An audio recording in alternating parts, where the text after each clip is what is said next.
Olá, seja bem-vindo a mais um resumo inteligente. O medo é a ferramenta de um diabo idealizado pelo homem. A fé inabalável em si mesmo é tanto a arma que derrota esse diabo, quanto a ferramenta que o homem utiliza para construir uma vida de sucesso. E é com essa vontade de sucesso que iremos navegar no resumo do livro Mais Esperto que o Diabo. Que insights sejam feitos e uma vida incrível se abra para você. Pegue o seu café e vamos juntos desvendar esses segredos. A causa para o sucesso não é algo separado e longe do homem, mas é uma força tão intangível na natureza que a maioria dos homens nunca reconhece. Uma força que pode muito bem ser chamada de outro eu. O mais interessante é o fato de que esse outro eu raramente exerce sua influência ou se faz conhecer, exceto em momentos de emergência, quando os homens são forçados, por meio das adversidades e das derrotas temporárias, a mudar seus hábitos e pensar estratégias para sair das dificuldades. Minha experiência me ensinou que um homem nunca está tão perto do sucesso como quando o que ele chama de fracasso toma conta da sua vida, porque nessas ocasiões ele é forçado a pensar. Se ele pensar com exatidão e com persistência, vai descobrir que aquilo que ele chama de fracasso, na verdade, nada mais é que um sinal para elaborar um plano ou objetivo. A maior parte dos fracassos reais se deve à limitação que os homens impõem a si mesmos em suas próprias mentes. Se eles tivessem a coragem de ir mais um passo à frente, eles descobririam os seus próprios erros. Antes de qualquer coisa, você deve saber que a entidade fé, que agora está no comando do seu corpo, não faz nenhum tipo de milagre e também não trabalha em oposição a nenhuma das leis da natureza. Enquanto ela estiver no comando do seu corpo, ela o guiará sempre que você chamar, através de impulsos de pensamento que cruzarão pela sua mente e ajudarão a realizar todos os seus planos, pela maneira mais natural, conveniente e lógica possível. Acima de qualquer coisa, tenha esse fato claramente fixado na sua mente, que o seu outro eu não fará o seu trabalho, ele somente o guiará inteligentemente no caminho para você conquistar todos os seus objetivos e desejos. Esse outro eu o ajudará a transformar todos os seus planos em realidade. Além disso, você deve saber que ele começa sempre com o seu maior ou mais profundo desejo. O seu outro eu continuará no comando e permanecerá e guiá-lo enquanto você quiser fazer uso dele. Mantenha a dúvida, o medo, as preocupações e todos os pensamentos de limitações fora da sua mente. Para cada experiência de derrota temporária, para cada fracasso e cada forma de adversidade, existe a semente de um benefício equivalente. A fé tem um novo significado para mim. Não sei exatamente o que é esse outro eu. Não sei o suficiente para me apoiar nele com um espírito de absoluta fé em tempos de necessidade. Quando a razão da minha mente parece inadequada para suprir as minhas necessidades. De certa forma, cada experiência que altera os hábitos dos homens e os força a olhar para o seu interior, para a solução dos seus problemas, pode e deve ser considerada uma bênção. Outro segredo que vou lhe confessar é: aprenda a dar antes de tentar conseguir. Tenho plena certeza de que nenhum esforço que nós possamos fazer em prol daqueles que estão em momentos de dificuldades ocorre sem algum tipo de recompensa adequada. Nem sempre a recompensa vem daquelas próprias pessoas para as quais prestamos serviços, mas a mesma virá de uma fonte ou de outra. Enquanto você estiver de bem com o seu outro eu, será capaz de adquirir qualquer coisa material que precise. Além disso, você é capaz de conquistar felicidade e paz de espírito. O que mais poderia querer? Quando eu rezo, meu outro eu ensinou-me a concentrar-me nos meus objetivos e a esquecer do plano que deve ser atingido. Não estou sugerindo que objetivos materiais devam ser adquiridos sem planos. O que eu estou dizendo é que o poder que transforma os pensamentos e desejos em realidade tem a fonte na infinita inteligência, que, por sua vez, conhece mais sobre os planos do que quem está fazendo a oração. Desde que eu me tornei íntimo do outro eu, a minha forma de orar modificou-se. Eu costumava rezar somente quando encarava dificuldades. Eu agora rezo mais pelos meus bens e pelas grandes bênçãos desse mundo, mas para ser merecedor de tudo que já possuo. Acho que este meio de orar é o melhor que o antigo. Fiquei maravilhado quando primeiro tentei esse plano de oferecer uma oração de agradecimento por tudo que já possuía, pois assim descobri a vasta riqueza que já dispunha e não apreciava. Não sou um profeta, mas posso, sem falsa modéstia, predizer que todo indivíduo tem o poder de mudar o seu estado material ou financeiro, mas primeiro ele ou ela tem que mudar a natureza das suas crenças. Não confunda a palavra crença com a palavra desejo. As duas não são a mesma coisa. Todo mundo é capaz de desejar vantagens financeiras, materiais ou espirituais, mas o elemento fé é a única força verdadeira pela qual um desejo pode ser transformado em uma crença, e por sua vez a crença transmuta em realidade. A fé é o começo de toda grande realização. Nada dentro da razão é impossível para o homem ou a mulher que acredita e confia no seu outro eu. Tudo em que o homem ou uma mulher acredita ser verdadeiro, a partir daquele instante começa a se tornar verdadeiro. Uma oração é uma expressão do pensamento, algumas vezes expresso em palavras audíveis e outras vezes expresso silenciosamente. Observei por experiência própria que uma oração silenciosa é tão eficaz quanto uma oração expressa em palavras. Observei também que o estado de espírito de quem está rezando é o fator determinante para a oração funcionar ou não. O que eu realmente sei é que existe uma força ou uma causa central primária, ou uma inteligência que permeia cada átomo de matéria e faz parte de cada unidade de energia perceptível pelo homem, que essa infinita inteligência converte ramos de árvore, faz noite após o dia, o inverno após o verão, cada um mantendo o seu próprio lugar e funcionamento de forma harmoniosa, bem como o relacionamento entre si.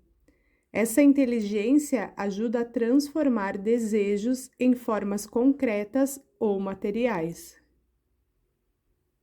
Uma estranha entrevista com o diabo. Alguns irão perguntar após terminar de ler a entrevista: você realmente entrevistou o diabo ou você meramente entrevistou um diabo imaginário? Acredito que a entrevista contenha informações de benefícios práticos para todos aqueles que ainda não acharam a vida amigável. E a razão pela qual eu acredito nisso é que eu fiz com que o tema central desse livro trouxesse toda a felicidade de que eu preciso, na forma de que mais se encaixou na minha natureza. Eu tive o suficiente de experiências com os princípios mencionados pelo diabo, de tal forma que posso assegurar que elas farão exatamente o que ele diz que farão. Isso é suficiente para mim.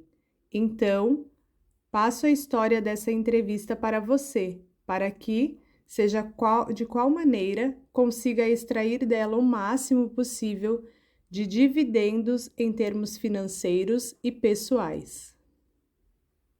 Algumas partes da entrevista. Pergunta: descreva os truques inteligentes que você usa para controlar a mente das pessoas.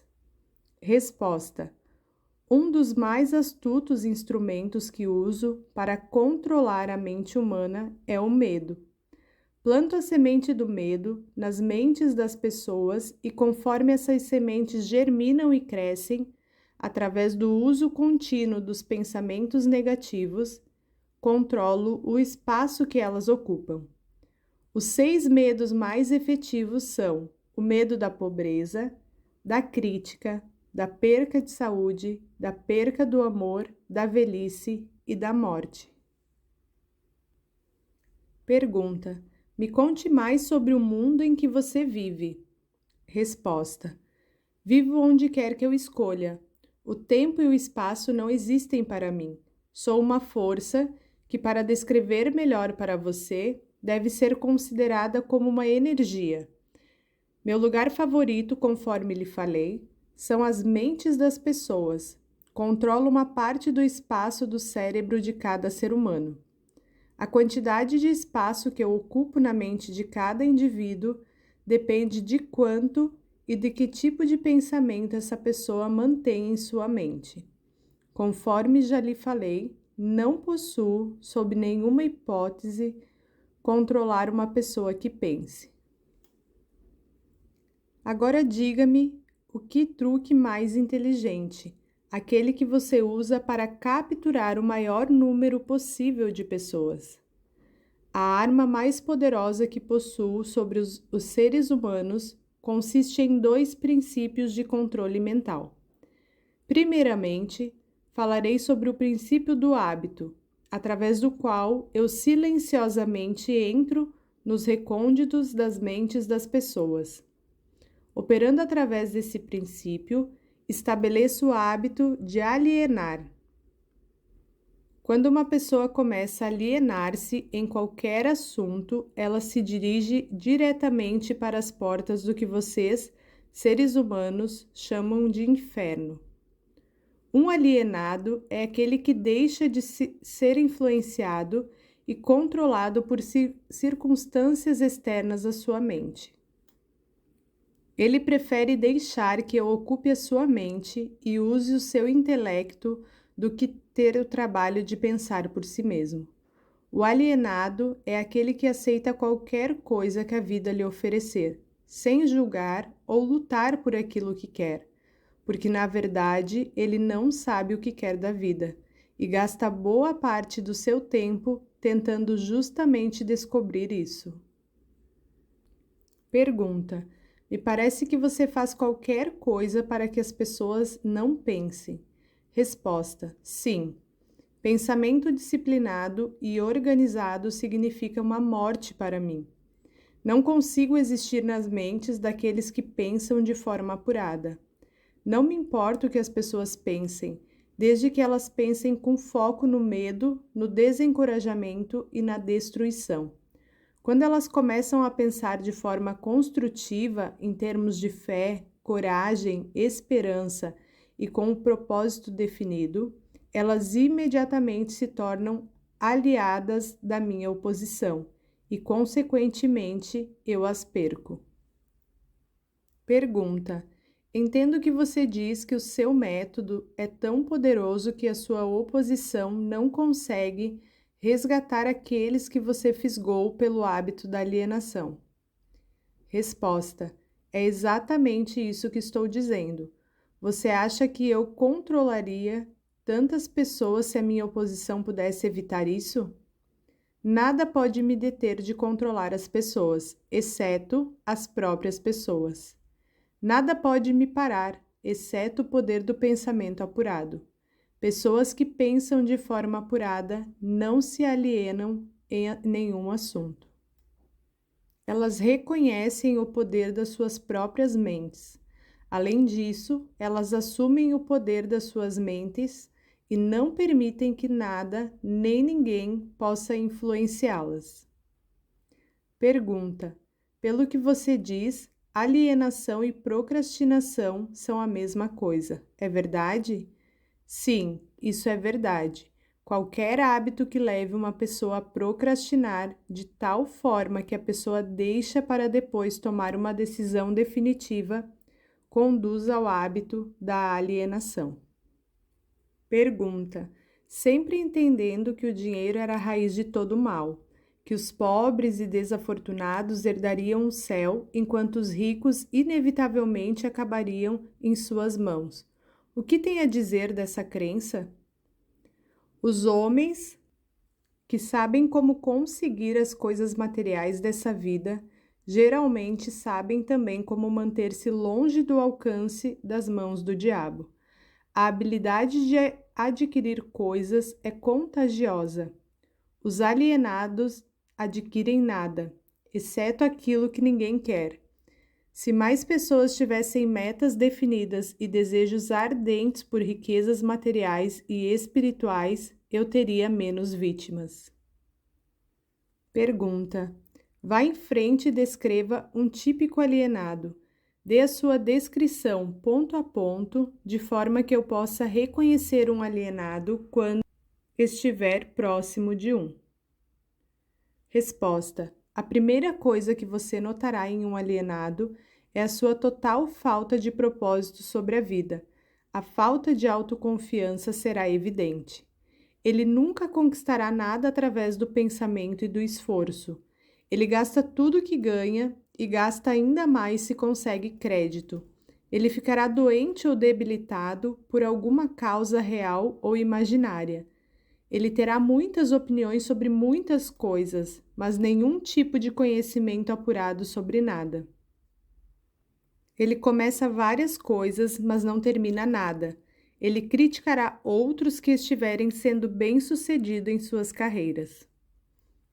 Pergunta: que tipo de mensagem curta você mandaria para um típico alienado se você por algum acaso desejasse curá-lo desse hábito? Resposta: eu o aconselharia a acordar e dar alguma forma de serviço útil para o máximo possível de pessoas. Ele deve aprender a dar antes de receber. Pergunta: gostaria de falar que tipo de iscas você usa como atrativo para tomar conta da maioria das suas vítimas? Resposta: sexo e comida são dois atrativos que fazem eu tomar conta da maioria das minhas vítimas. Junto com essas está o desejo por dinheiro. Pergunta: agora me diga, o que deve ser feito para assegurar-se contra o hábito da alienação? Eu quero uma fórmula completa que qualquer um possa usar. Resposta: a proteção contra a alienação encontra-se facilmente dentro de cada ser humano que possui um corpo normal e uma mente afiada. Pense por si mesmo em todas as ocasiões. Decida definitivamente o que você quer da vida. Então, crie um plano de ação para alcançá-lo e esteja disposto a sacrificar tudo mais, se necessário, antes de aceitar uma derrota permanente. Analise as derrotas temporárias e extraia dessa derrota a semente de uma vantagem equivalente. Esteja disposto a prestar um serviço útil equivalente ao valor de todas as coisas materiais que você demanda na sua vida. E não esqueça que você deve prestar o serviço primeiro, para depois receber o valor equivalente. Organize o seu tempo de tal forma que nada dele seja desperdiçado. Reconheça a verdade de que o medo geralmente é um preenchedor de espaço que o diabo utiliza para ocupar a porção disponível da sua mente. Quando rezar, não implore. Peça o que você quer e insista exatamente nisso, sem substitutos. Por último, lembre-se de que os seus pensamentos dominantes atraem, através de uma lei definitiva da natureza, pela rota mais conveniente e curta, a sua contrapartida física. Seja exatamente cuidadoso com o foco dos seus pensamentos. Pergunta: cada indivíduo possui o seu próprio ritmo de pensamento? Sim, essa é precisamente a maior diferença entre os indivíduos. A pessoa que pensa em termos de poder, sucesso e riqueza define um ritmo tal que atrai essas possessões desejáveis. A pessoa que pensa em termos de miséria, escassez, fracasso, desencorajamento e pobreza atrai essas influências indesejáveis. Isso explica porque tanto o sucesso quanto o fracasso são resultado dos hábitos. O hábito estabelece o ritmo do pensamento, e esse ritmo atrai o objeto que, por sua vez, representa os pensamentos dominantes. Pergunta: nomeie alguma das formas mais comuns de pecado. Comer em excesso é uma forma de pecado, porque leva à perca da saúde e à miséria. O excesso de sexo é um pecado porque quebra a força de vontade da pessoa e a leva para o hábito da alienação. Permitir que a mente seja dominada por pensamentos negativos de inveja, ganância, medo, ódio, intolerância, vaidade, autopiedade ou desencorajamento é uma forma de pecado, porque esses estados mentais levam para o hábito da alienação. Enganar, mentir e roubar também são pecados, porque esses hábitos destroem o autorrespeito, submetem a consciência e levam à infelicidade. É pecado também permanecer nas trevas da ignorância, porque a falta de conhecimento leva à pobreza e à perca da autoconfiança. É um pecado aceitar da vida qualquer coisa que não se queira, porque isso indica uma forma imperdoável de negligenciar o uso da mente. Pergunta: a que tipo de preparação uma pessoa deve se submeter antes de ser capaz de avançar com definição de propósito? Resposta: a pessoa deve ter domínio sobre si mesma. A falta de autodomínio é por si só a forma mais destrutível e indefinição. Por que uma pessoa deve começar quando ela quer iniciar o controle sobre si mesma? Dominando os 3 apetites responsáveis pela maior parte da falta de autodisciplina das pessoas. Os 3 apetites são o desejo por comida, o desejo pela expressão do sexo e o desejo de expressar opiniões imprecisas. Pergunta: quais as desvantagens existem na livre expressão de opinião? Resposta: a pessoa que fala demais acaba informando ao mundo todos os seus planos e objetivos, e por sua vez fornecem aos outros a oportunidade de lucrar com as suas ideias. Homens sábios mantêm seus planos para si mesmos e evitam expressar opiniões que não tenham sido solicitadas. Previne que outros possam apropriar-se de suas ideias, bem como dificulta o acesso de outros aos seus planos, diminuindo assim as interferências desnecessárias. Pergunta: vá em frente e descreva o princípio de como funcionam as influências do meio como fatores determinantes nos destinos humanos. Resposta: o ambiente, ou o meio, como também pode ser chamado, consiste de todas as forças mentais, espirituais e físicas que afetam e influenciam os seres humanos. A lei do ritmo hipnótico força cada ser humano a formar hábitos de pensamento que se harmonizam com as influências dominantes do seu ambiente, principalmente a parte do ambiente criada pela associação com outras mentes. Qual é a relação que existe entre o tempo e o funcionamento da lei do ritmo hipnótico? Resposta: o tempo e a lei do ritmo hipnótico, o lapso de tempo necessário para dar permanência aos hábitos de pensamento, depende principalmente do objetivo e da natureza dos pensamentos. O tempo divide todos os hábitos de pensamento em duas classes: pensamentos negativos e pensamentos positivos. Os pensamentos de um indivíduo estão constantemente modificando-se e sendo recombinados para se adequarem aos desejos desse indivíduo. Mas os pensamentos não mudam do positivo para o negativo ou vice-versa, exceto através do esforço voluntário por parte do indivíduo.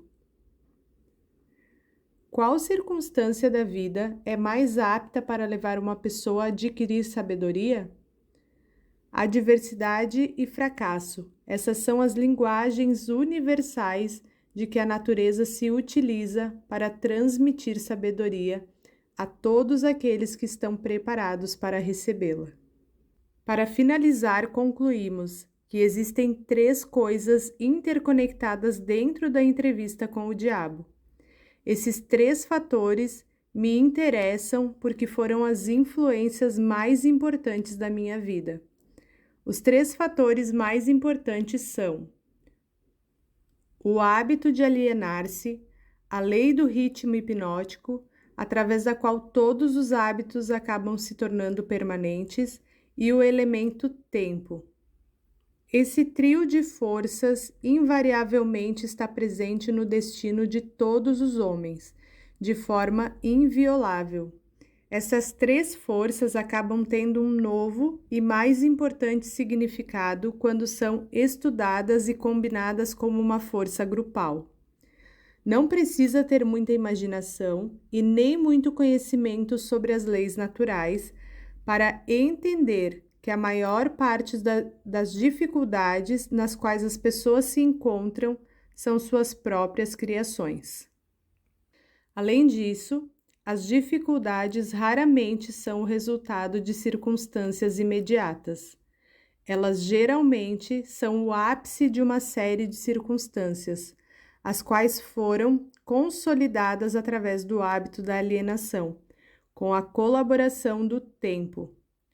Os desejos dominantes podem ser cristalizados nos seus equivalentes físicos, através da definição de propósito, amparada por planos definidos, com a cooperação da lei natural do ritmo hipnótico e do tempo.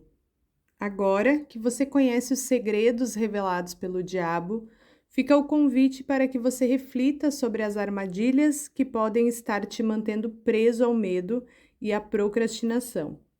Lembre-se, o controle da sua mente está em suas mãos.